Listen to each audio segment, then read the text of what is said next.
sebar secara internasional dan susah untuk dicegah ya karena sudah tersebar dengan begitu cepat. Dan qadarullah ya sudah banyak kasus, lebih dari 100.000 kasus dan ribuan yang sudah meninggal dunia.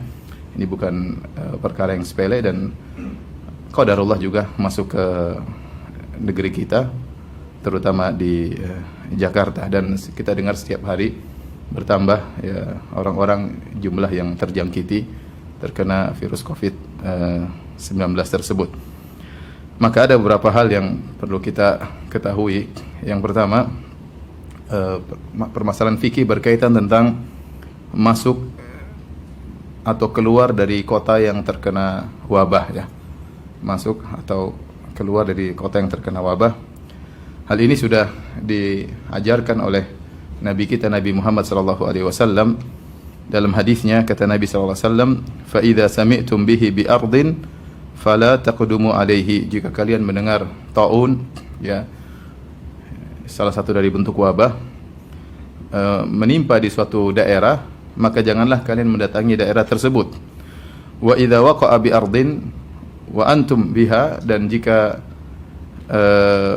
sudah terjadi taun di suatu daerah dan kalian berada dalam daerah tersebut, fala takhruju, maka janganlah keluar dari daerah tersebut firaram minhu, karena ingin lari dari taun tersebut. Jadi kata Nabi SAW, kalau kalian mendengar ada taun satu daerah, maka jangan datangi daerah tersebut, dan jika kalian berada dalam daerah tersebut, jangan keluar dari daerah tersebut karena ingin lari dari taun tersebut. Maka yang pertama yang berkaitan dengan hadis ini ya, seorang kalau mendengar suatu daerah terkena wabah, maka jangan dia ke situ. Ini sebagai bentuk pelaksanaan dari hadis Nabi sallallahu alaihi wasallam, agar dia tidak, di antara hikmahnya agar dia tidak tertular. Ini daerah sudah wabah, ya banyak orang terkena penyakit corona di situ, maka jangan dia datang ke daerah tersebut. Dan Nabi sallallahu alaihi wasallam telah bersabda, "Firra minal majdzum firaraka minal asad." Larilah engkau dari orang terkena penyakit kusta sebagaimana engkau lari dari singa ya.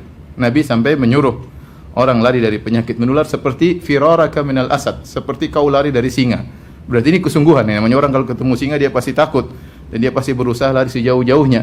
Ini menunjukkan Nabi serius dalam hal ini ya, karena ada hukum sebab akibat. Di antara akibat terjadinya penyakit adalah dengan sistem penularan ya, dengan sistem penularan, semuanya dengan takdir Allah Subhanahu wa taala ya. Tetapi di antara sebab terjadi Allah memberikan penyakit kepada sebagian orang dengan sistem penularan. Oleh karenanya Nabi menyuruh kita untuk ikhtiar untuk kabur dari sumber wabah ya. Firra minal majdzum firaraka minal asad, kata Nabi, larilah dari sumber penyakit tersebut sebagaimana kau lari dari singa. Ini menunjukkan serius, tidak dianggap sepele. Nabi larang tidak boleh masuk dalam daerah tersebut ya. Dan sesuai dengan ayat-ayat dan hadis-hadis, di antaranya Allah Subhanahu wa taala berfirman, "Wala tulqu bi aidikum ila tahlukah." Janganlah kalian menjerumuskan diri kalian dalam kebinasaan ya. Allah larang.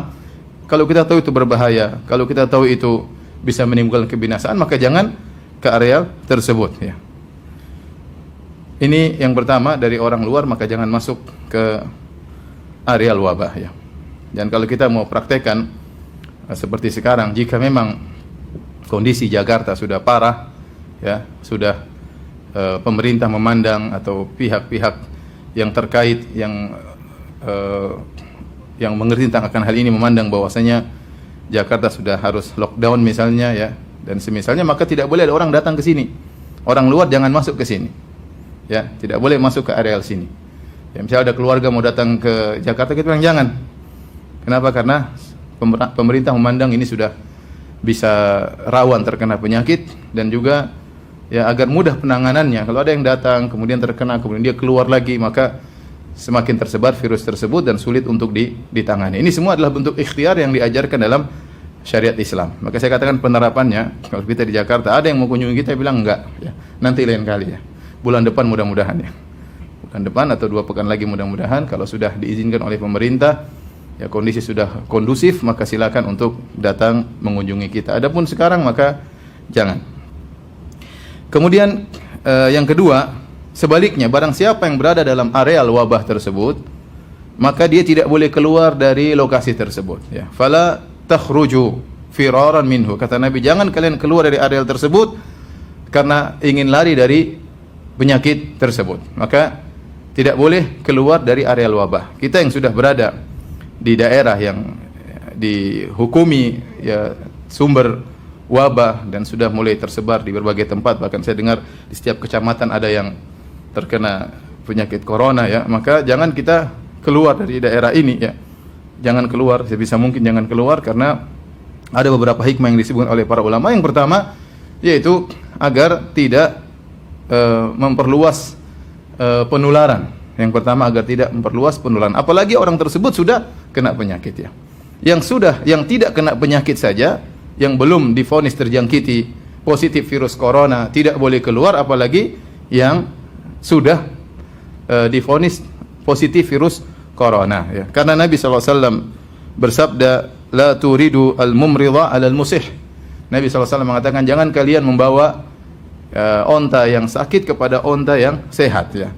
Ya, karena kalau onta yang sakit dibawa ke areal onta yang sehat, maka akan terjadi penularan. Maka demikian juga orang yang sudah berada dalam areal wabah, yang mungkin dia sakit atau dia membawa virus corona tanpa dia sadari, ya, karena masa inkubasi butuh 2 minggu, ya, maka jangan dia keluar, ya, jangan dia keluar karena bisa mempengaruhi atau memperluas areal penularan virus COVID-19. Ini hikmah yang pertama disebut oleh para ulama kenapa tidak boleh keluar dari areal wabah. Hikmah yang kedua, ya, disebut oleh para ulama, ya, kalau orang-orang yang sehat, ya, jadi pembicaranya bukan cuma orang yang sakit nggak boleh keluar, orang yang sehat juga nggak boleh keluar. Orang yang sehat juga nggak boleh keluar.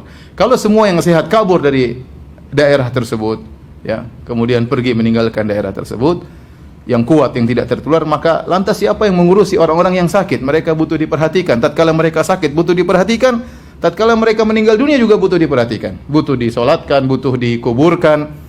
Maka tidak boleh keluar, ya. Yang kuat mengurusi yang sakit, ya. Kalau semuanya keluar, maka akhirnya orang-orang yang sakit tidak ada yang menangani. Kemudian juga di antara hikmah yang disebut oleh Ibnu Hajar dalam Fathul Bari, ya, bahwasanya jika sebagian orang bertahan, ya, lama-lama, ya, dia akan kuat menghadapi kondisi virus tersebut. Dan ini kenyataan, orang-orang yang bertahan akhirnya dia punya imun, ya, dia kuat hingga dia bisa mengalahkan virus tersebut, ya, setelah mengalami, ya, tahapan-tahapan tentunya, ya. Sehingga dengan kondisi yang sehat tadi dia bisa mengurusi orang-orang yang masih sakit. Kemudian juga di antaranya hikmahnya kenapa tidak boleh keluar, dikhawatirkan terjerumus dalam permasalahan akidah, yaitu perkataan seandainya, ya.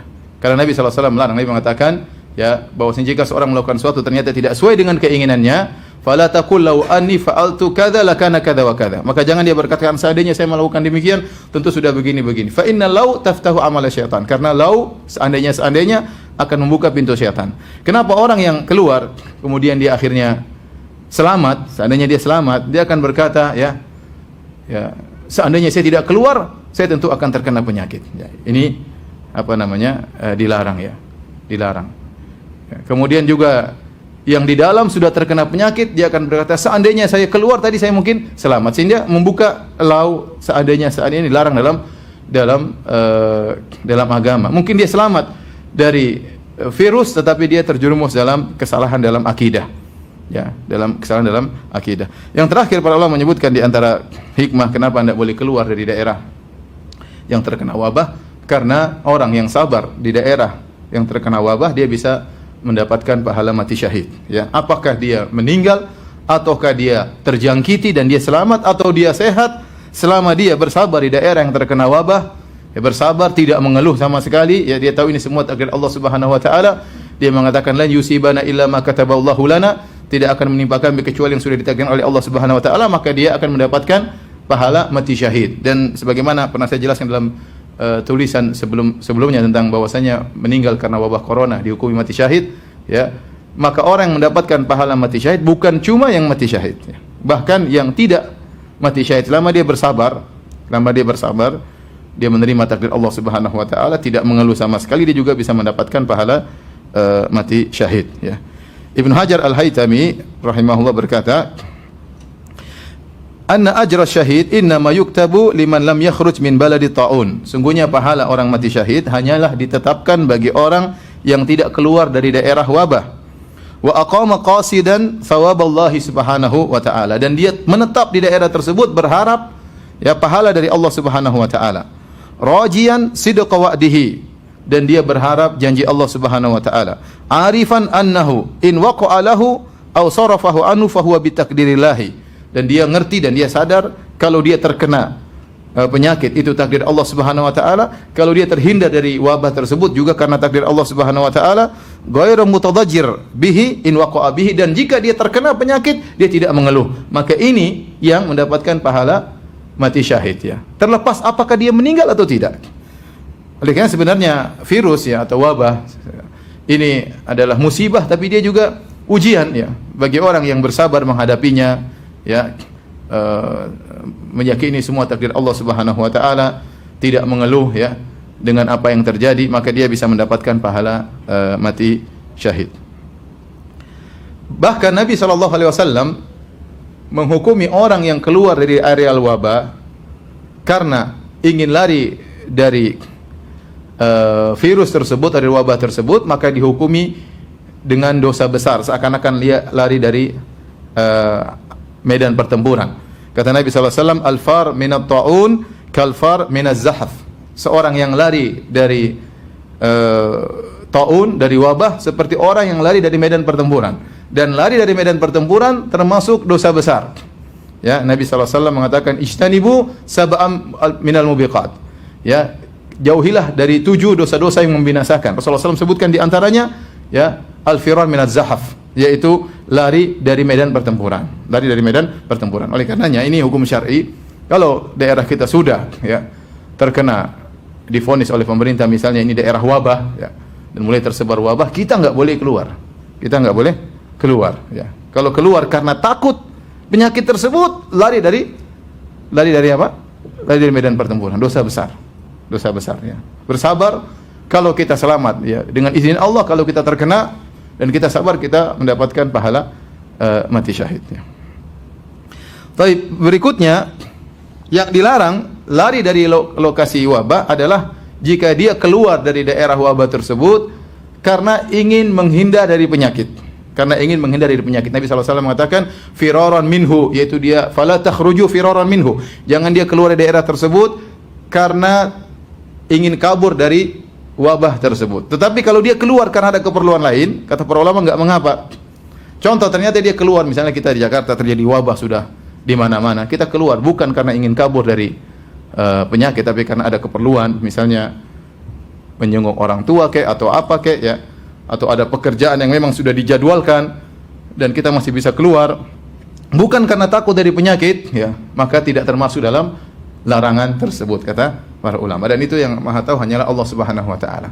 Ya, kita keluar ya pingin kabur, atau ya dengan cari-cari alasannya pingin kunjungi orang tua. Ternyata pingin apa? Kabur dari wabah, maka ini tidak diperbolehkan oleh Nabi sallallahu alaihi wasallam ya. An-Nawawi berkata, "Ammal khuruj li aridin fala ba'sa bihi." Adapun seorang keluar dari daerah wabah karena ada keperluan, maka tidak mengapa ya.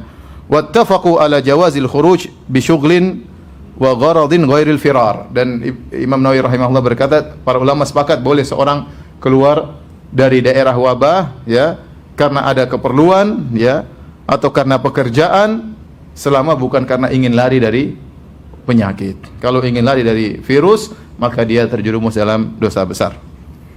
Baik, hadirin dan hadirat yang dirahmati Allah Subhanahu wa taala, berikutnya, jika ternyata wabah sudah merajalela, tersebar di seluruh kota, misalnya di Jakarta sudah jadi kota wabah, di Bandung juga sudah jadi kota wabah, sudah di mana-mana orang sudah terkena wabah, kata para ulama, maka tidak mengapa bolak-balik keluar masuk antara Jakarta dengan Bandung, karena hukumnya sudah sama-sama kota apa? Wabah ya. Tidak mengapa, dia ada keperluan ke Jakarta, ke Bandung, selama masih dua. Seandainya ternyata 3 kota semuanya sudah dihukum sebagai kota wabah ya, pusat wabah, maka berpindah-pindah dari kota tersebut tidak jadi masalah ya, karena dia bukan lari ke tempat yang sama juga terkena wabah ya. Beda kalau dia pergi ke kota D yang ternyata tidak ada penyakit dalam rangka untuk lari dari wabah, maka ini yang diharamkan. Ya. Oleh karenanya Ibnu Hajar Al-Haytami rahimahullah berkata, "Lau amma iqliman lam yahrumil khuruj min ba'dhi qurahu ila ba'dhin li'annahu la firara hina idin albattah." Seandainya wabah sudah meliputi seluruh negeri, ya, maka tidak mengapa seorang berpindah dari satu kota ke kota yang lainnya dalam negeri tersebut, karena sudah tidak dihukumi dengan kabur dari penyakit, karena semuanya areal sudah penyakit, ya. Makanya sekarang mungkin orang bertanya, "Ustaz, bolehkah kita pergi dari Jakarta?" Ya, kalau ternyata kota kita sudah dihukumi sebagai kota sumber wabah, hukum asalnya nggak boleh kita keluar, kecuali tadi ada keperluan yang benar-benar keperluan, bukan untuk lari dari penyakit. Misalnya, "Ustaz, saya ingin pergi ke pantai mana ya sama keluarga." Buat apa? Ya buat melarikan diri, ya nggak boleh. Buat liburan misalnya, ya lihat apa liburan sana, ya. Kalau kamu keluar ke sana dan ingin balik lagi, ya lain cerita, karena ada keperluan berarti, ya. Tapi kalau lari ke sana karena ingin kabur dari penyakit, maka hukumnya haram. Taib, ini yang berkaitan dengan hukum masuk keluar suatu daerah yang terkena wabah. Taib, yang berikutnya berkaitan dengan salat berjamaah. Berkaitan dengan salat berjamaah, apa saja permasalahan fikih yang berkaitan dengan salat berjamaah. Taib, yang pertama, ya, pendapat yang terpilih, ya, dan hampir kita dapati fatwa-fatwa ulama, ya, baik ulama dahulu maupun ulama sekarang, ya, yang berkompeten, mereka mengatakan jika, ya, sudah terjadi wabah, ya, di suatu tempat, ya, maka tidak mengapa seorang meninggalkan, ya, salat berjamaah karena khawatir terkena penyakit wabah tersebut, ya. Tidak mengapa dia meninggalkan salat berjamaah, tidak mengapa dia meninggalkan salat Jumat, ya, agar tidak semakin tersebar virus tersebut. Dia ikhtiar, dia tidak keluar dari kotanya, dia bersabar, tapi dia juga tidak mengantarkan dirinya pada hal-hal yang bisa membuat dia binasa, ya. Tidak sengaja kemudian tawakal, saya pergi ke tempat pertemuan, tawakal, ya, kalau Allah berkehendak saya kena penyakit, kalau enggak, ya memang semua atas kehendak Allah. Tapi Nabi kan berkata, "Firra minal majzum, firaraka minal asad." Kaburlah engkau dari sumber penyakit, ya, sebagaimana kau lari dari apa? Singa. Maka segala hal yang bisa mengantarkan kita kepada penyakit, maka kita jauhi. Dan sekarang para ahli kesehatan sudah mengatakan di antara tempat-tempat yang mudah terjadi penularan, tempat-tempat keramaian. Tempat-tempat keramaian, ya, apalagi kita berdesak-desakan, maka virus dengan mudah untuk berpindah. Dan ini bukan suatu hal yang diduga-duga, ya, belum tentu. Enggak, kita sudah lihat kejadian mudarat yang benar-benar terjadi. Tatkala tidak diindahkan hal ini, maka terjadilah apa yang terjadi, ya. Ya, terjadi dengan mudah cepat seperti di Wuhan, ya, karena ada acara pertemuan, ya, hari raya atau apaan, sehingga mudah sekali tersebar di antara mereka, ya. Kemudian misalnya di Iran, ya, mereka sok-sok tawakal, ya, kita lihat di video di YouTube, kita tawakal, enggak apa-apa ke sini, ya. Kita tidak akan, tetap saja kita akan ziarah ke kuburan wali-wali mereka, dan mereka mengungkapkan hal itu di dalam YouTube. Jadi seakan-akan sudah kita tawakal, kita mau beribadah dengan gaya mereka tentunya. Akhirnya terjadi apa yang terjadi? Ya, tahu-tahu ratusan meninggal, ya, ribuan orang terkena, ya. Jadi maksud saya, kekhawatiran tersebut bukan kekhawatiran yang mengada-ngada, bukan. Kekhawatiran yang benar-benar terjadi. Kalau kita lalai dan kita cuek aja, kita bilang nggak ada masalah, semuanya keluar, apa yang terjadi? Maka penularan semakin cepat, dan kalau sudah penularan semakin cepat, kita semakin sulit untuk menghadapi. Maksud saya, sebagian orang mengatakan, itu kan hanya kekhawatiran. Iya, itu kalau mungkin di kampung kamu. Tapi kalau di Jakarta yang sudah dilihat oleh pemerintah, gubernur juga sudah bicara, mereka bicara omong kosong, ya. Mereka bicara asal ngomong saja. Mereka sudah melihat hal ini harus dikerjakan supaya mudah menangani penularan virus yang begitu cepatnya luar biasa. Yang begitu cepatnya luar biasa. Sampai sebagian pejabat sudah kena. Ya, maka jangan bilang ini hanya ketakutan. Ini kenyataan, bukan ketakutan, ya. Bukan ketakutan. Maka kita disuruh untuk menghindar dari kemudaratan. Kata Nabi SAW, "La darar wa la dirar." Jangan seorang menjerumuskan dia dalam kemudaratan, dan jangan beri kemudaratan kepada orang lain, ya. Jangan beri kemudaratan kepada orang lain. Oleh karenanya, pendapat yang benar, ya, bahwasanya, ya, berdasarkan dalil-dalil, seorang kalau khawatir terkena penyakit, ya, atau khawatir menularkan penyakit, ya, maka dia boleh tidak sholat Jumat dan tidak sholat berjamaah. Kita saja nggak tahu kita sedang berpenyakit atau tidak, karena masa inkubasi berapa? Dua minggu. Katanya sekarang virusnya semakin jago, bisa jadi masa inkubasinya bisa lebih panjang. Kalau bisa jadi kita berpenyakit, kita sentuh orang, akhirnya kita beri mudarat kepada orang lain. Ya, kita tidak apa-apa, tapi dia apa-apa. Ternyata dia tua, kita sehat, virus tidak bisa melawan kita, tapi orang tua ini akhirnya meninggal dunia. Makanya perlu kerjasama rame-rame antara penduduk Jakarta, harus mengerti akan hal ini. Memikirkan dirinya dan memikirkan keluarganya dan memikirkan orang lain. Memikirkan orang lain. Karena kalau sudah penularan sudah begitu luas, maka rumah sakit tidak mampu untuk menangani. Sehingga akhirnya banyak akan meninggal dunia berdasarkan pengalaman yang ada, yang sudah terjadi di negara-negara tetangga ya. Kemarin kasus seperti di Malaysia. Anda dapat berita bahwasanya banyak kejadian karena misalnya pertemuan di masjid. Bahkan ada berita datang kemudian sekelompok jamaah tertentu ya bikin pertemuan ya di satu masjid, 56 orang akhirnya ketahuan kena apa? Kena corona dalam sekali pertemuan ya. Jadi bukan perkara yang dianggap sepele atau hanya sekedar menduga-duga, kekhawatiran yang berlebihan. Bukan kekhawatiran berlebihan, ini kenyataan. Ini kenyataan. Taib, adapun dalil-dalil menunjukkan bolehnya kita meninggalkan salat berjamaah atau salat Jumat kalau memang kondisinya sudah parah. Ya, dan saya rasa Jakarta sudah berlaku karena Pak Anies sudah berbicara, Pak Jokowi juga sudah berbicara ya untuk menganjurkan ibadah di rumah. Berarti kondisi mereka sudah lihat suatu perlu untuk dilakukan. Di antaranya ya kita dapati bahwasanya kewajiban berjamaah bisa gugur kalau ada hal-hal yang menghalangi. Contoh hujan. Kalau hujan kita boleh tidak pergi ke masjid ya. Contohnya angin kencang. Para ulama dalam buku fikih mereka. Contohnya seorang sakit ya, seorang sakit. Ya. Dia tidak pergi ke masjid ya. Bahkan wahal, becek, misalnya becek kemudian sulit ke masjid, maka tidak usah ke masjid. Kalau hujan saja boleh orang tidak ke masjid, yang kalau kita kena hujan kita mati atau tidak? Tidak mati. Kita tidak mati. Kalau kita kelewat becek, baju kita kotor-kotor, kita mati? Enggak mati. Ya, itu saja bisa membuat orang untuk tidak sholat berjamaah, apalagi penyakit yang ada yang enggak kelihatan ya, tapi ada. Ya bisa saja terkena siapapun ya dalam keramaian-keramaian tertentu ya. Maka kekhawatiran tersebut tidak mengapa membuat seorang boleh untuk tidak sholat berjamaah. Di sini ada dua kaidah yang ingin saya sebutkan. Pertama, uzur yang membolehkan untuk tidak sholat berjamaah, itulah uzur yang membolehkan untuk tidak sholat Jumat. Uzurnya sama. Uzurnya sama. Jadi uzur yang membolehkan tidak sholat berjamaah, itulah uzur yang membolehkan untuk tidak sholat Jumat ya.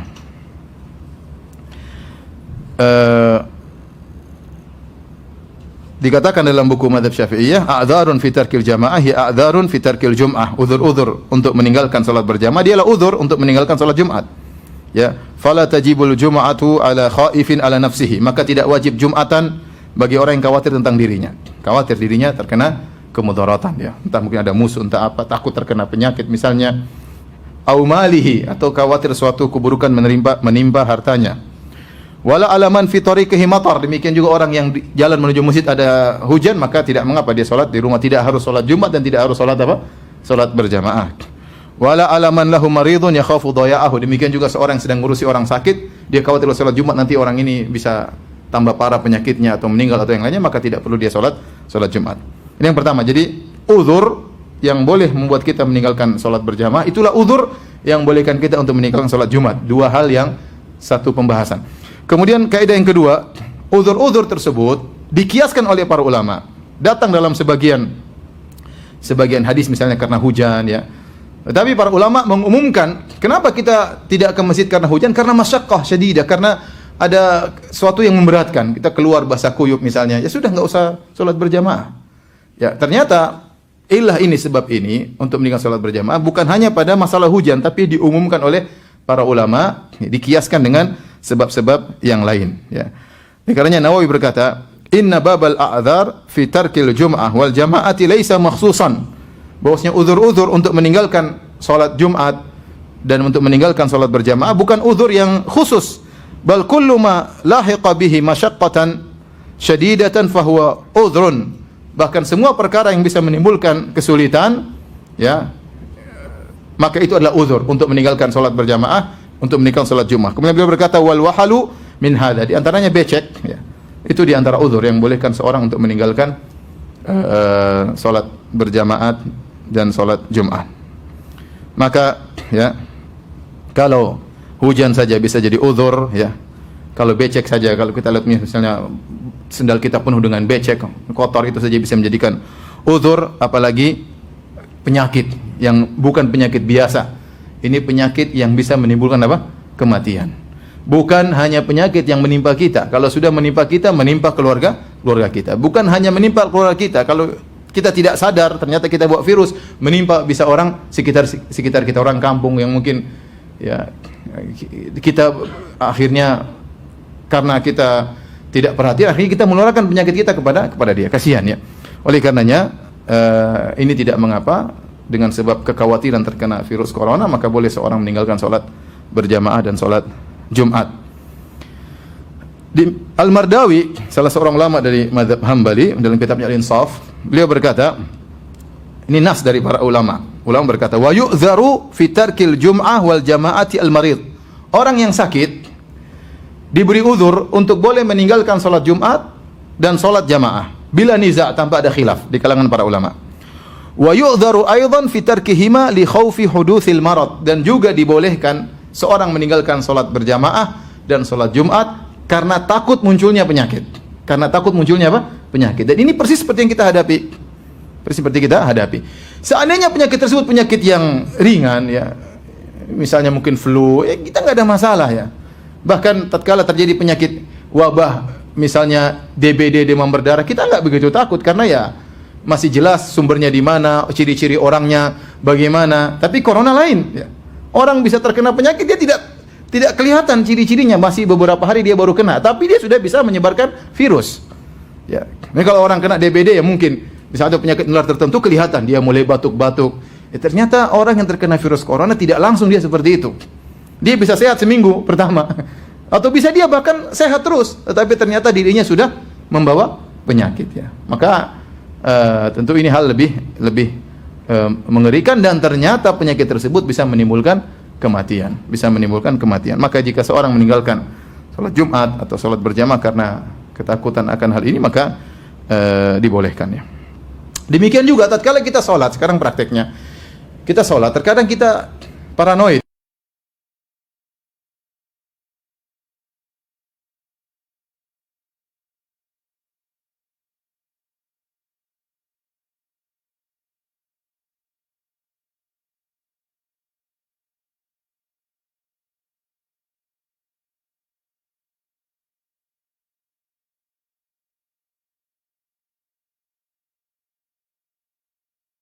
Sudah nggak bisa.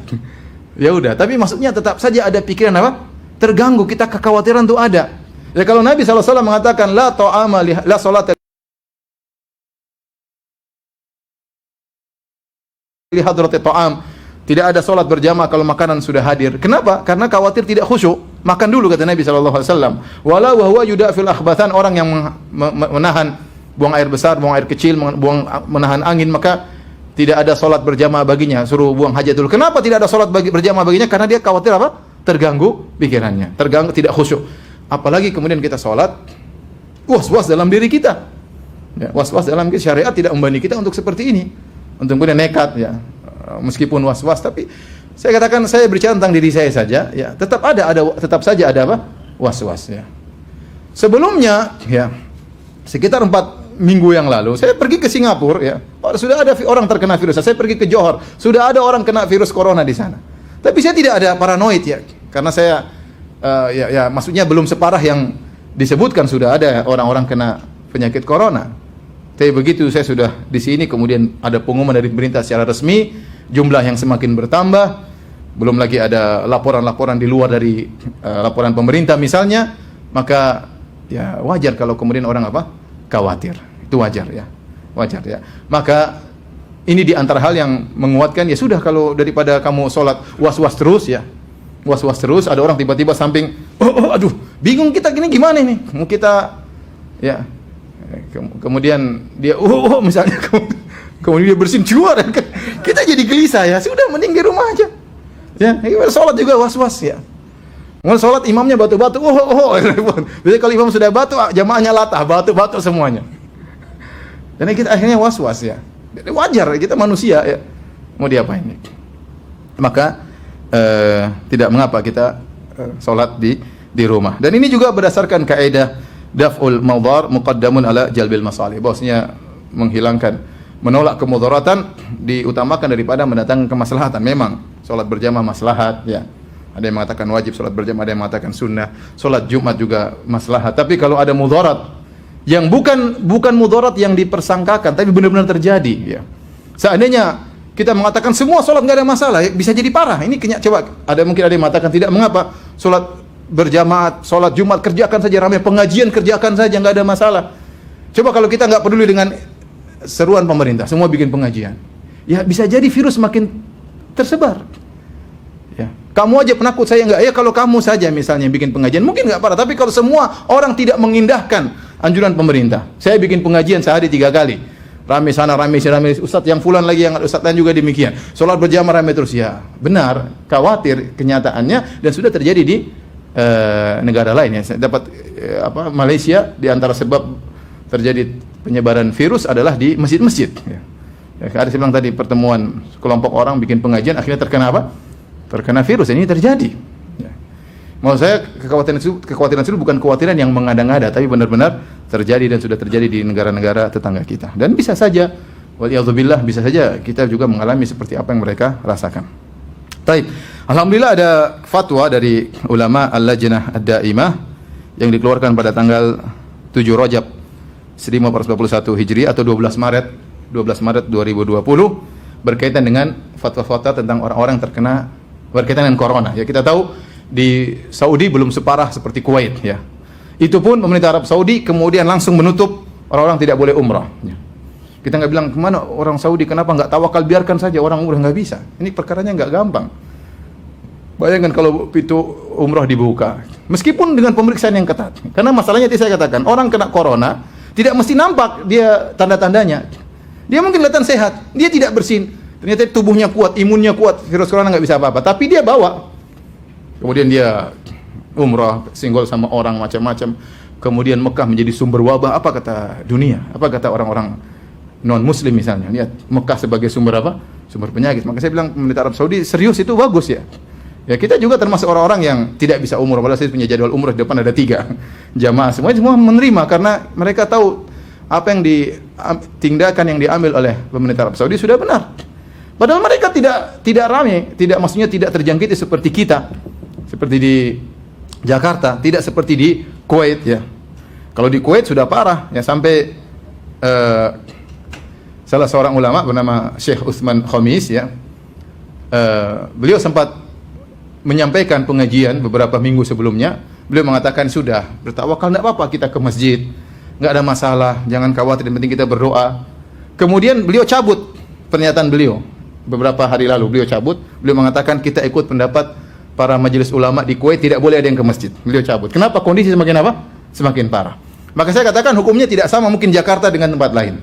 Tempat lain mungkin boleh seorang apa? Masih ke masjid karena kondisinya belum seperti Jakarta. Tapi kalau Jakarta, Pak Anies hafizahullah sudah menyatakan, Pak Jokowi hafizahullah juga sudah menyatakan bahwasanya kondisinya sebaiknya ke rumah. Berarti ada sesuatu yang harus dikhawatirkan ya, untuk bisa penanganan agar virus tidak semakin tersebar. Tapi maksud saya, inilah fatwa dari ulama Al-Lajnah Ad-Daimah dari Arab Saudi pada tanggal 12 Maret 2020. Di antara fatwa tersebut intinya orang yang sudah terkena penyakit maka tidak boleh ke masjid, dilarang. Atau tanda-tanda penyakit maka dilarang ke masjid. Adapun orang yang sehat bagaimana? Kata mereka, man khasya an yatadarrar aw yadhurru ghairahu fayurakhas lahu fi adami syuhudil jum'ah wal jamaah. Adapun orang yang takut untuk mendapat kemudaratan, dia tahu dia tidak sakit, tapi dia takut dapat apa? Kemudaratan, ya. Aw yadhurru ghairahu, atau dia bisa beri kemudaratan kepada orang lain, ya. Bisa jadi dia punya virus dan dia tularkan kepada orang lain. Fayurakhas lahu fi adami syuhudil jum'ah, maka diberi keringanan baginya untuk tidak hadir salat Jumat wal jamaah, dan juga tidak hadir untuk salat berjamaah. Liqaulihi sallallahu alaihi wasallam, karena sabda Nabi sallallahu alaihi wasallam, la dharar wa la dhirar, tidak boleh ada kemudaratan, baik memberi mudarat kepada diri sendiri atau beri mudarat kepada orang lain. Wa fi kulli ma dzukir idza lam yashhadil jum'ah fa innahu yusalliha zuhran 4 rakaat. Dan kalau seorang tidak hadir salat Jumat, maka dia ganti salat di rumahnya, salat zuhur 4 rakaat ya. Kalau tidak salat Jumat maka ganti salat zuhur 4 rakaat. Ini fatwa terbaru dari Lajnah Daimah. Sementara kondisi Arab Saudi belum seperti kita. Tapi kalau yang ulama di Kuwait sudah. Karena virus sudah tersebar ya. Sebagian orang Kuwait datang dari Qum, dari Iran, kemudian akhirnya virus tersebar dari jalan tersebut. Taib. Di antara masalah fikih yang berkaitan masalah salat berjamaah ya.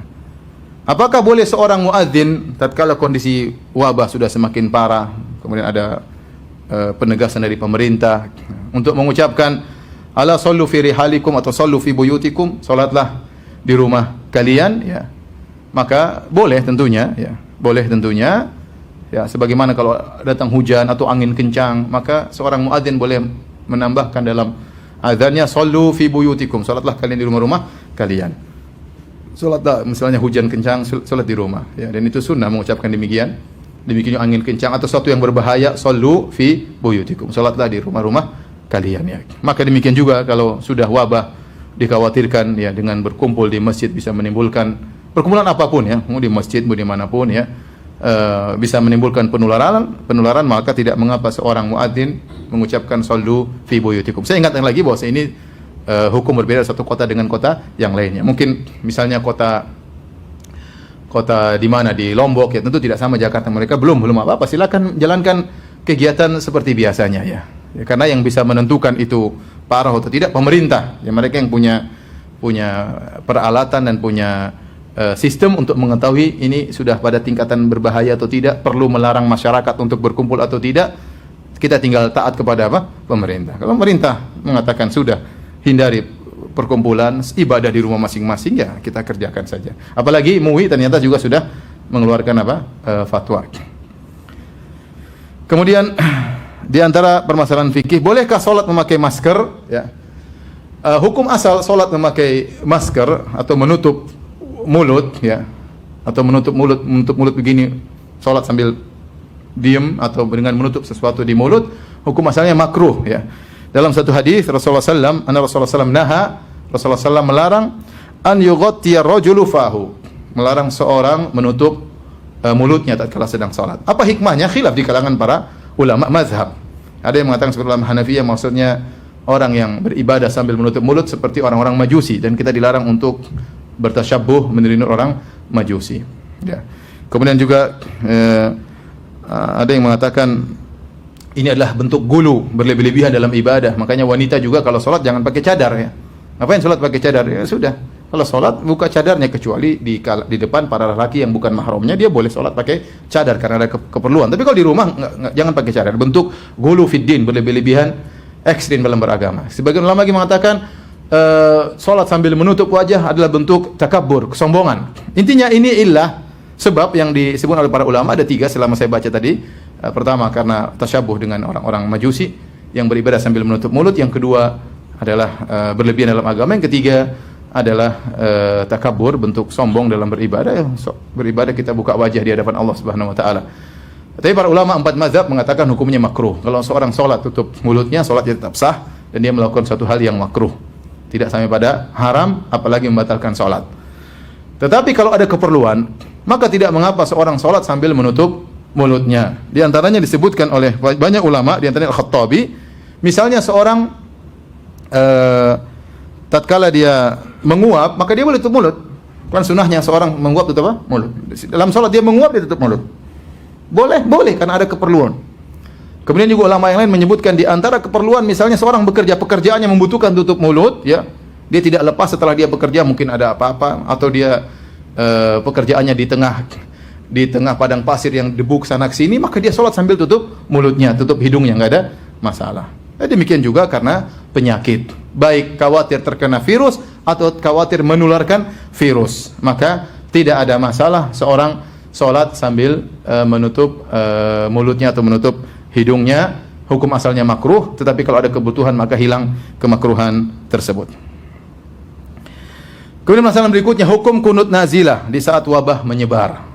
Ini sudah ada fatwa dari Majelis Ulama Indonesia tentang dianjurkan untuk apa kunut nazilah. Tentu mau ikut fatwa MUI silahkan, tapi secara umum ini masalah khilaf di kalangan para ulama. Masalah khilaf di kalangan para ulama. Ya. Secara umum para ulama sepakat untuk kunut nazilah. Kunut kalau ada musibah boleh. Semua mazhab, 4 mazhab membolehkan kunut kalau ada musibah. Ya. Yang khilaf kalau kunut subuh, kalau tidak ada apa-apa kunut subuh tiap hari itu ada khilaf. Tetapi kalau ada musibah, kemudian imam kunut, maka ini sepakat ulama. Cuma mereka khilaf bagaimana kalau musibah tersebut ternyata wabah. Apakah boleh kunut atau tidak? Secara umum 2 pendapat. Jumhur ulama mengatakan boleh. Semua hal yang dikhawatirkan, semua musibah bentuknya apapun, boleh seorang untuk kunut. Ya, boleh seorang untuk apa? Kunut. Ya, karena musibah banyak. Ada musibah peperangan, ada musibah musuh datang, ada musibah musim kekeringan, kemarau, ada musibah wabah misalnya, maka boleh kunut ya untuk menghilangkan wabah. Adapun mazhab Hambali sebagaimana dikatakan oleh Al-Bahuti ya, dia mengatakan la yaqnut li raf'il waba fil azhar, bahwasanya tidak kunut ya gara-gara untuk menghilangkan wabah, menurut pendapat yang kuat. Li'annahu lam yathbutil qunut bihi, lam yathbut al-qunut fi ta'un amwas wala fi ghairihi, wa li'annahu syahadatun lil akhyar wala yus'alu raf'uhu. Kata beliau, kenapa? Karena tidak ada dalil para sahabat tatkala tertimpa ta'un ya, kemudian mereka ta'un amwas, ini ta'un yang terjadi pada abad 18 Hijriah di salah satu daerah di negeri Syam. Suatu kota disebut Amwas, sehingga dinisbahkanlah nama ta'un tersebut, wabah tersebut kepada kota tadi ya. Para sahabat tidak melakukan kunut ya. Ya. Saya cerita tentang ta'un Amwas ini. Ta'un Amwas ini terjadi di zaman Khalifah Umar bin Khattab radhiyallahu anhu, tatkala menjadi khalifah abad 18 Hijriah. Ketika itu yang menjadi gubernur di negeri Syam adalah Abu Ubaidah bin Al-Jarrah, sahabat radhiyallahu anhu yang termasuk dari al-Asyra al-Mubasysyirina bil Jannah, 10 orang sahabat yang jadi masuk surga. Di antaranya Abu Ubaidah bin Al-Jarrah radhiyallahu ta'ala anhu. Dia jadi gubernur. Ketika itu terjadi wabah taun di negeri Syam, ya. Maka Umar menulis surat. Umar khalifah menulis surat kepada Abu Ubaidah bin Al-Jarrah ya, agar membuat orang-orang naik ke atas. Jangan menetap di daerah bawah karena wabah bisa semakin tersebar. Suruh naik ke gunung-gunung. Ya, bahkan Umar menyuruh dia datang ke Madinah. Ya, tetapi Abu Ubaidah tidak mau. Dia tidak mau. Dia tidak menjalankan perintah Umar. Bahkan dia belum terkena wabah, dia berdoa. Ya, sungguhnya ini wabah. Ya, dan dia berkata, As'alullaha an yuksim minhu li hadzan li. Ya. Kata dia, ya aku berdoa kepada Allah agar aku terkena wabah tersebut. Karena ini adalah mati syahid dan dia kena wabah. Akhirnya Abu Ubaidah bin Al-Jarrah meninggal dunia. Kemudian digantilah dengan gubernur berikutnya, Mu'adz bin Jabal radhiyallahu anhu, sahabat yang mulia juga. Kemudian terkena wabah lagi. Sama daerah tersebut di negeri Syam terkena wabah. Maka Mu'adz bin Jabal sama, dia berdoa, dia khutbah di hadapan rakyatnya, di hadapan orang-orang. Dia berkata, aku berdoa kepada Allah agar wabah ini mengenaiku dan mengenai keluargaku. Dan ternyata dia kena wabah. Kayak ingin apa? Mati syahid. Dia kena wabah dan kemudian kena, 2 istrinya juga kena, anaknya juga kena. Yang disebutkan sebelum dia meninggal, dia melihat tangannya, dia mengatakan, aku ingin keluar dari dunia tanpa ada sedikit pun dunia di tanganku. Dan akhirnya meninggal dunia. Kemudian diganti dengan gubernur yang ketiga, Amr bin Al-As radhiyallahu ta'ala anhu. Amr bin Al-As radhiyallahu anhu ketika datang wabah, dia punya sikap yang lain. Dia sama dengan Umar bin Khattab radhiyallahu anhu, maka dia menyuruh para orang-orang masyarakat untuk naik ke gunung-gunung, ya. Dia mengatakan, sungguhnya wabah ini yashta'il ishti'alan nar, bahwasanya wabah ini menyala seperti nyala api. Pergilah kalian ke gunung-gunung, ya, ke gunung-gunung agar wabah tidak mengenai. Akhirnya mereka naik ke gunung. Mereka tidak ke kota yang lain, tapi menghindar ke gunung-gunung. Akhirnya wabah tersebut diangkat oleh Allah Subhanahu wa taala, dan kabar ini sampai kepada Umar bin Khattab dan Umar tidak mengingkari. Artinya Umar membenarkan perbuatan siapa? Amr bin Al-As radhiyallahu taala anhu. Taun tersebut, wabah tersebut membuat sahabat-sahabat meninggal sampai 25.000 sampai 30.000 orang meninggal tatkala itu. 25.000 sampai 30.000 orang terus meninggal. Bahkan disebutkan di antaranya puluhan anak-anak Anas bin Malik meninggal dalam kasus wabah tersebut. Ini dijadikan dalil oleh ulama Hanabilah bahwasanya tidak perlu kunut ya tatkala terkena wabah. Kenapa? Karena wabah adalah syahadah, pahalanya mati syahid. Maka kita kenapa minta kepada Allah agar menghilangkan kesempatan untuk dapat pahala mati syahid? Maka tidak perlu kunut. Ini pendapat ulama Hanabilah dan ini juga pendapat cukup kuat tapi menyelisih jumhur ulama, mazhab Syafi'i, mazhab Hanafi dan yang lainnya ya bahwasanya boleh untuk kunut meskipun wabah. Ya, saya bacakan perkataan Nawawi rahimahullahu taala ya. As-sahih masyhur annahu in nazalat nazilatun ka'aduwin wa qahtin wa wabain ya.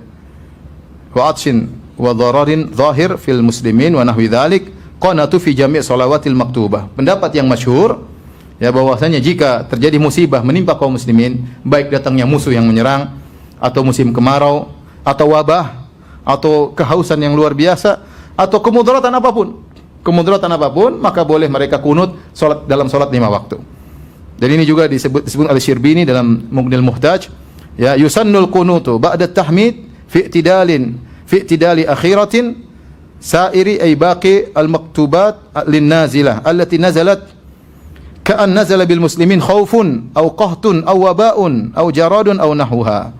Disunahkan untuk kunut setelah sami Allahu liman hamidah pada rakaat yang terakhir, i'tidal, sami Allahu liman hamidah baru baca doa kunut ya. Dan di salat 5 waktu seluruhnya. Jika terjadi musibah menimpa kaum muslimin, baik ketakutan atau musim kemarau atau wabah atau belalang yang datang kemudian merusak tanaman atau yang semisalnya. Ini pendapat jumhur ulama. Wallahu a'lam bishawab. Saya lebih condong pada pendapat jumhur ulama. Ini yang difatwakan oleh MUI Indonesia bahwasanya tidak mengapa kita kunut nazilah dalam rangka mengangkat wabah ya. Meskipun itu adalah sebab untuk mati syahid. Sama, mereka sepakat, 4 mazhab sepakat kalau ada musuh datang menyerang boleh kunut enggak? Boleh kunut enggak kalau musuh datang menyerang? Mereka sepakat boleh. Mereka cuma khilaf masalah apa? Wabah. Bukankah musuh kalau datang menyerang sebab mati syahid? Sebab mati syahid enggak? Tapi boleh kita berdoa agar musuh dikalahkan. Ya boleh. Oleh karenanya yang benar kita dianjurkan untuk berdoa kapan saja. Berdoa kapan saja. Antum sakit, benar sakit itu menghilangkan dosa-dosa. Tapi boleh nggak kita berdoa agar sakit kita hilang? Boleh. Padahal sakit adalah penyebab gugurnya dosa. Jangan kita bilang Allah sakit aja dosa semakin berguguran. Kita boleh berdoa dan tetap aja sakit tersebut mengena dosa tetap berguguran. Sama dengan wabah, kita sabar, kita bersabar, kita boleh berdoa agar hilang penyakit tersebut. Kalau kena kita dapat pahala mati syahid ya. Tetapi boleh kita berdoa untuk menghilangkan ketakutan atau wabah tersebut. Taib, kalau kita memilih pendapat tidak kunut ya selesai, enggak ada masalah. Cukup dengan doa-doa keseharian ya, mungkin dalam khutbah Jumat, kemudian dai-dai khatib-khatib berdoa agar diaminkan oleh para jamaah ya. Selesai mazhab Hambali. Tapi kalau kita milih pendapat jumhur bahwasanya boleh kunut, maka kapan kita kunut? Ada khilaf di kalangan mereka. Ada khilaf di kalangan mereka. Seperti mazhab Hanafiyah mengatakan hanya kunut di salawat jahriyah, salat Isya, salat Maghrib sama salat subuh. Ya. Adapun mazhab Syafi'i, mazhab Hambali ya, kalau kunut nazilah boleh seluruh salat kecuali salat Jumat. Kata mereka Jumat enggak perlu kunut karena imam khatib sudah berdoa di mimbar, jadi enggak perlu kunut. Pendapat yang dipilih oleh mazhab Syafi'i maksudnya kunut dalam setiap salat, ya. Mau salat 5 waktu, salat sirriyah, salat jahriyah, demikian juga salat Jumat. Lantas bagaimana kalau kita salat sirriyah, imam tetap misalnya salat duhur, maka pada rakaat keempat, maka dia berdoa kunut dengan suara yang didengar dan makmum mengaminkan. Ya. Dan ini kita praktekkan di Madinah. Kunut nazilah. Ketika ada penyerangan di Palestina, ketika ada penyerangan di mana ya, masjid-masjid pada kunut. Ya, saya sering kunut nazilah di kota Madinah. Bahkan salat duhur, salat asar kita kunut. Ya, kita kunut mendoakan saudara-saudara kita yang sedang ditimpa dengan musibah, meskipun tidak diekspos, tapi demikianlah praktek masyarakat di Madinah seperti itu. Ya, kalau ada musibah besar maka mereka kunut 5 waktu. Ya, kita kunut salat duhur, kunut salat asar, bukan cuma salat subuh. Baik. Permasalahan berikutnya, hukum memakai hand apa ini? Sanitizer ya apa? Apa baca bahasa Inggrisnya gimana? Hand sanitizer. Ya sudah itulah ya. Hand sanitizer yaitu pembersih tangan ya. Masalahnya, pembersih tangan hand sanitizer itu mengandung alkohol 60% atau 70%. Nah, apakah kalau kita sudah pakai hand sanitizer, kita mau sholat perlu dicuci ataukah sholat wudu kita batal? Jawabannya tidak ya. Wudu tidak batal dan tidak perlu dicuci, langsung sholat nggak ada masalah ya. Karena hand sanitizer bukan khamar. Khamar bukan alkohol. Pendapat yang benar, tidak semua alkohol itu apa? Khamar. Khamar itu suatu yang dicampur dengan alkohol sekian persen yang bisa menimbulkan apa? Mabuk. Itu namanya khamar, minuman. Itu pun diharamkannya untuk diminum. Adapun jika terkena tubuh, pendapat yang benar dia bukan najis, tinggal dibersihkan, dia bukan najis. Ya. Banyak orang salah paham. Mereka menyangka kalau seorang menyentuh najis, wudunya batal. Seperti ibu-ibu yang kemudian mencebok anaknya. Dia menyangka bahwasanya wudunya batal. Padahal tidak. Bukan pembatal wudu menyentuh najis. Kalau ada keperluan menyentuh najis, maka tinggal kita cuci tangan kita dan wudu kita tidak batal. Itu kalau perkara najis. Apalagi tidak najis. Khamar pendapat yang benar bukan najis. Apalagi alkohol yang bukan khamar. Apalagi alkohol 70% yang bukan khamar. Jadi yang benar, kalau seorang pakai hand sanitizer, maka kalau dia mau cuci silakan, enggak ada masalah ya. Ya. Enggak ada masalah dan tidak perlu dia berwudu ulang dan tidak perlu dia cuci tangannya untuk langsung sholat, karena itu tidak mengapa dan tidak membatalkan wudu. Kemudian di antara hal yang berkaitan dengan sholat berjamaah ya, maka tidak mengapa seorang ya, kalau memang kondisi masih bisa, suatu kondisi wabah tidak begitu parah, pemerintah masih belum melarang untuk pergi ke masjid-masjid, masih silakan ke masjid ya. Ini setiap kota berbeda tergantung tingkat penyebaran wabah. Maka tidak mengapa sholat di masjid ya. Tidak harus tempel apa? Kaki, tidak harus tempel kaki, tidak harus berdekatan. Kita tahu sunnahnya sholat berdekatan ya. Sunnahnya sholat berdekatan. Tapi kalau dalam kondisi wabah seperti ini, maka tidak mengapa seorang mengambil jarak ya. Seorang mengambil jarak dalam sholatnya jika memang kondisinya sudah mengharuskan demikian. Jika tidak, maka kita kembali hukum asal, yaitu kita dempet. Rasulullah SAW senang sholat makmumnya dalam kondisi apa? Rapat. Namun jika sudah divonis bahwasanya kota tersebut ada wabah yang mungkin untuk menular, maka tidak mengapa kita mengambil jarak dalam sholat. Ya, ini lihat situasi dan kondisi ya. Dan ini lengketnya orang dalam sholat itu bukan rukun sholat ya, bukan syarat sholat. Seandainya kalau ditinggalkan ya, ada khilaf apakah wajib atau sunnah. Apakah wajib atau sunnah? Kalau wajib pun ditinggalkan karena ada sesuatu, tidak ada masalah. Apalagi hanya sunnah ya, ditinggalkan karena ada suatu keperluan, maka tidak jadi masalah ya. Ini kalau dalam kondisi demikian. Kalau tidak ada apa-apa, maka kita kembali kepada hukum asal, kita sholat dalam kondisi merapatkan saf. Kemudian yang terakhir tentunya kita mengurangi kegiatan ya, yang di situ ada pertemuan banyak orang ya, karena virus corona ini penyebarannya luar biasa dan sangat cepat ya, dengan sangat cepat. Orang ikut rapat satu ruangan bisa kena semua ya. Ya sangat mudah. Ini tidak ada yang mengingkari akan hal ini ya. Oleh karenanya segala hal yang memungkinkan timbul pertemuan maka kita hindari, kecuali benar-benar di screening, kita sudah saling mengenal ya, maka tidak mengapa ya. Dan tidak harus kita berjabat tangan ya. Ketemu ya sudah. Tidak perlu kita salam begini, nggak perlu ya. Nggak perlu kita salam kaki, nggak perlu kita salam, nggak perlu. Udah kita salam mulut aja sudah cukup ya. Salam mulut itu yang diutamakan, doa assalamualaikum, ini doa semoga engkau selamat, semoga saya selamat dari virus corona. Ya, kita berdoa assalamualaikum warahmatullahi wabarakatuh. Biasanya kita hanya sekedar ngucap, kali ini kita ngucap sambil kita niatkan kita doain kawan kita ya. Assalamualaikum warahmatullahi wabarakatuh. Dan dia juga jawab dengan serius. Waalaikumsalam warahmatullahi wabarakatuh. Semoga Allah memberikan kau keselamatan. Di antaranya keselamatan dari virus corona ya. Adapun jabat tangan sunnah, kalau ternyata tidak bisa dilakukan maka tidak mengapa ya, ditinggalkan karena ada kekhawatiran dan yang lainnya. Tapi di akhir pengajian saya ingin sampaikan bahwasanya ya, tentu ini hal yang menyedihkan bagi kita semua ya. Siapa yang tidak ingin sholat di masjid berjamaah? Siapa yang tidak ingin dapat pahala 27 kali lipat? Saya sedih, pengajian saya libur semua ya. Ya semua orang sedih ya. Saya tidak bisa umrah. Ya 3 grup jamaah saya semua ya, jamaah pertama 90 orang, yang kedua sampai 400 orang ya, gagal semua ya. Yang ketiga, wallahu alam bisa berangkat atau tidak, ada hampir 60 orang. Ya, saya juga pingin tawaf, saya juga pingin berdoa di Masjid Nabawi, saya juga pingin berdoa di depan Ka'bah. Semuanya sedih. Pengajian saja libur, saya pun sedih. Tapi bagaimana lagi ya? Tetapi hal yang membuat kita menghibur diri kita adalah sabda Nabi sallallahu alaihi wasallam dalam Sahih Bukhari, "Idza maradal abdu aw safar kutiba lahu ma kana ya'malu minhu muqiman sahihan." Kata Nabi sallallahu alaihi wasallam, jika seorang sakit atau dia bersafar, maka tetap dicatat bagi dia pahala yang biasa dia kerjakan tatkala dia sehat, tatkala dia tidak bersafar. Maksudnya bagaimana? Misalnya kalau kita sehat, kita biasa pergi sholat berjamaah. Tatkala kita sakit, tidak bisa sholat berjamaah, tetap kita dapat pahala sholat berjamaah. Biasanya kalau kita tidak safar, kita sholat malam, kita sholat qobliyah, ba'diyah. Tatkala kita safar, nggak sempat kita sholat malam, nggak sholat qobliyah dan ba'diyah. Tetap saja kita dapat pahala seakan-akan kita sedang sholat malam, seakan-akan kita qobliyah dan ba'diyah. Maka saya katakan, orang yang kebiasaannya sholat berjamaah di masjid, yang kebiasaannya sholat Jumat, yang kebiasaannya hadiri pengajian, ya, yang biasanya kalau ketemu dengan kawan-kawan berjabat tangan dengan penuh kemesraan, maka mudah-mudahan pahala mereka terus mengalir. Ya. Pahala terus mengalir. Dan kita mudah-mudahan cuma libur 2 minggu atau maksimal 1 bulan, mudah-mudahan. Kalau kita bekerja sama rame-rame, ini bisa dihadapi dan tidak, dengan izin Allah, tidak berkepanjangan. Tapi kalau kita semua cuek, sehingga penularan semakin berpindah-pindah, sehingga tidak bisa kita batasi 2 minggu. Karena yang kalau kita tidak, akhirnya ada yang baru kena lagi, butuh 2 minggu lagi dia.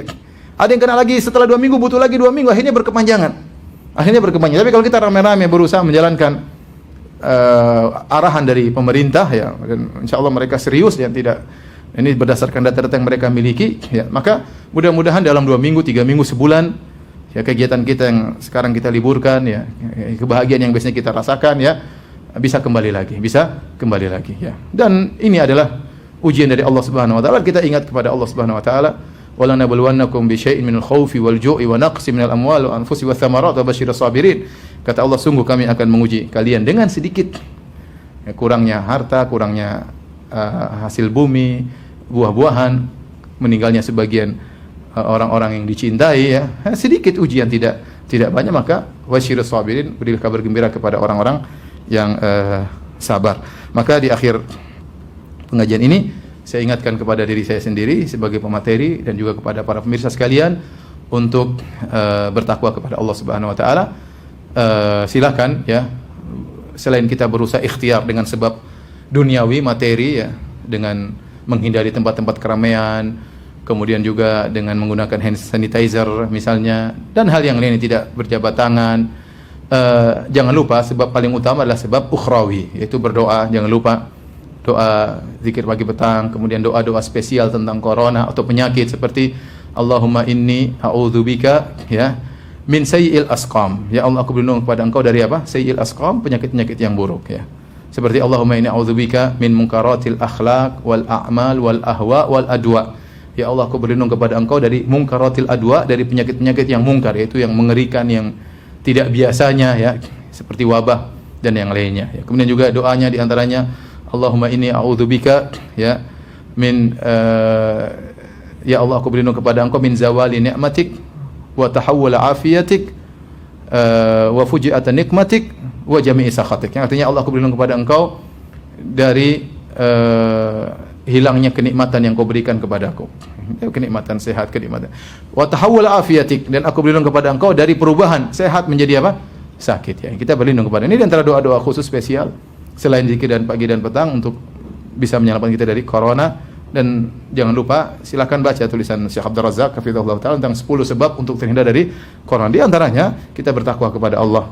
Sungguhnya, ya, apapun yang terjadi, kalau kita qadarullah ternyata kita terkena penyakit corona, kita bersabar kemudian meninggal, toh mati syahid.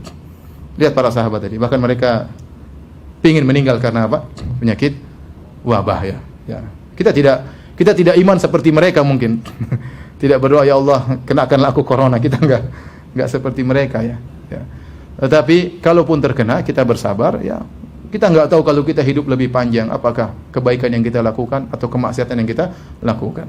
Maka apapun yang terjadi, apa kita sehat ataukah kita terkena penyakit, kita bersabar kepada Allah Subhanahu wa taala dan jangan menggampangkan masalah-masalah ini, kemudian meremehkan, ya, oh tenang, penyakit ini nggak bisa kena Indonesia, Indonesia orangnya kuat-kuat misalnya ya. Jangan karena kita sudah makan beras misalnya atau apakah makan pete makanya kita nggak bakalan kena. Nggak usah gitu-gitu, serahkan kepada Allah. Ya, nggak usah kita sesumbar. Sesumbar akhirnya terjadi apa yang terjadi. Bahkan pejabat pun kena. Ya, berarti kondisinya bukan sepele. Ya, kalau pejabat udah kena, ya, kemungkinan yang lain bisa juga kena. Ya, ini saja mungkin Allah alam bisawab yang bisa sampaikan. Ada yang bertanya saya persilahkan.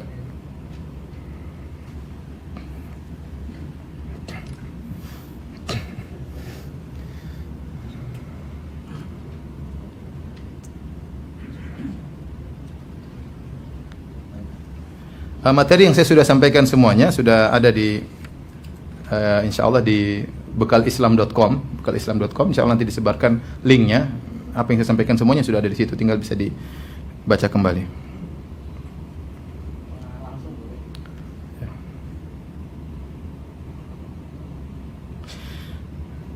Ini pertanyaan berkaitan dengan masalah sakit. Apabila orang tua kita sebelum meninggal mengalami sakit terlebih dahulu dan ada sholat yang tidak dikerjakan selama sakit, apakah ada ketentuan untuk bayar fidyah? Ini tidak ada. Ini tidak ada. Ini disebut oleh sebagian fuqaha, tapi adalah perkara bid'ah yang tidak pernah disebutkan oleh fuqaha mutaqaddimin. Para fuqaha yang terdahulu enggak ada yang menyebut. Ini muncul di fuqaha mutaakhirin ya, bahwasanya kalau orang tidak sholat maka bayar fidyah, dan ini tidak benar ya. Cukup kita berdoa kepada Allah agar mengampuni ya, orang tua kita. Tidak perlu bayar fidyah berapa sholat yang dia tinggalkan. Tapi ada yang bertanya? Kalau tidak ada maka ada. Lagi ditulis. Kalau nggak bisa nggak ada pertanyaan, jangan dipaksa bertanya.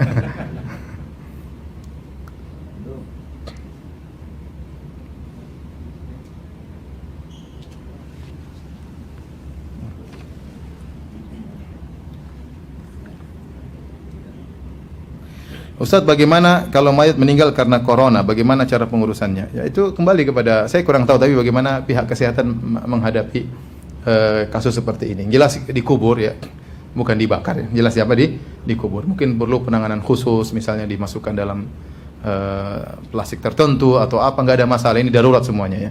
Darurat semuanya ya, kemudian kalau sudah disterilkan ya atau bagaimana ya, kita tetap sholatkan. Dia butuh doa untuk kita doakan ya. Intinya ini perlu pembahasan khusus ya. Saya sampai sekarang saya tidak tahu bagaimana apa yang terjadi pada orang terkena corona, bagaimana mayatnya, sejauh mana mayat tersebut masih memiliki penularan, apa bisa ditangani dengan cara tertentu, saya tidak tahu. Ini dokter mungkin yang lebih tahu ya.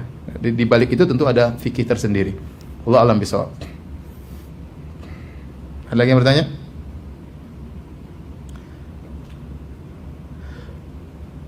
Kalau tidak ada, demikian saja. Semoga Allah menjaga negeri kita dari penyakit bahaya. Allah masrif annal wabah. Semoga Allah menjauhkan kita dari apa? Wabah ya. Dan semoga Allah menyembuhkan orang-orang yang sudah terkena penyakit wabah tersebut. Subhanakallah bihamdik asyhadu an la ilaha illa anta astaghfiruka wa atubu ilaik. Assalamualaikum warahmatullahi wabarakatuh.